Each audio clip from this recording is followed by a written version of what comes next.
the Mass Citizens for Life Mother's Day dinner, which had been postponed last May, was held recently at the log cabin in Holyoke. Abortion survivor Melissa Ohden shared her incredible story. I had the opportunity to hear her moving talk as the MC of the event, and Carolyn McGrath was also there and filed this report. Ordinary people just like you and me, who by the grace of God are doing extraordinary things. Abortion survivor Melissa Ohden commended those gathered at the log cabin in Holyoke for standing for life. Ohden, who survived a saline infusion abortion, was the keynote speaker at the rescheduled Mass Citizens for Life Mother's Day dinner. She explained how she was born alive and left to die. I am here certainly by the grace of God. 44 years ago, my biological mother, as a college student, had an abortion forced upon her by her family. About 150 people attended the dinner. Ohden told the crowd that her maternal grandmother was a prominent nurse at the hospital where the abortion attempt took place. We know of at least one nurse in particular who intervened to save my life. We know through my medical records that I was laid aside for a period of time. Within about 5 minutes, I was nearly dead.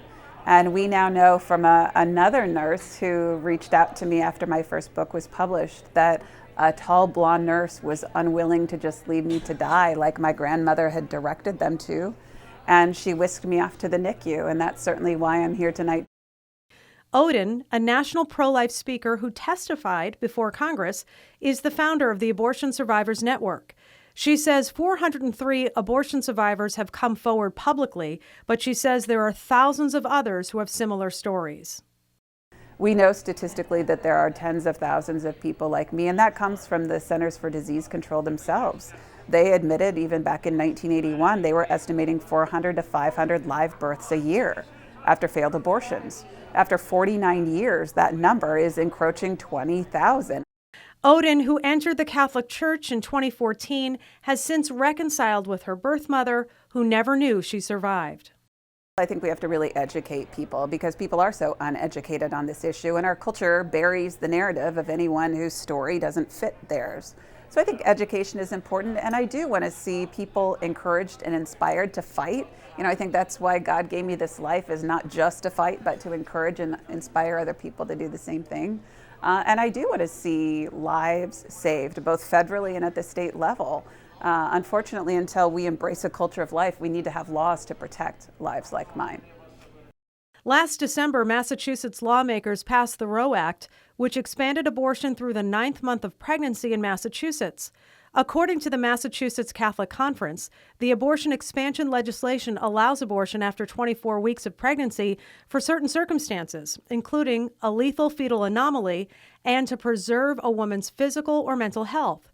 In addition, under the Roe Act, a doctor is no longer required to provide medical care to a baby who survives an abortion.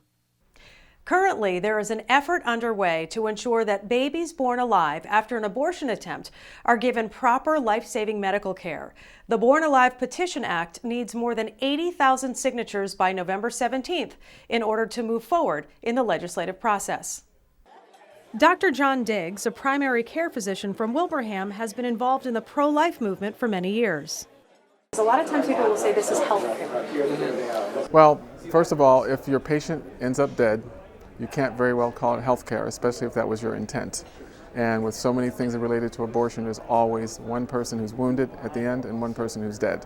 Deacon Michael Forrest of Christ the King Parish in Ludlow also addressed the crowd. Deacon Forest was recently elected to the board of MCFL. The truth about the humanity of the unborn child has been hidden by the media, and it's important that if we don't stand up and speak out for them, nobody else is going to do it.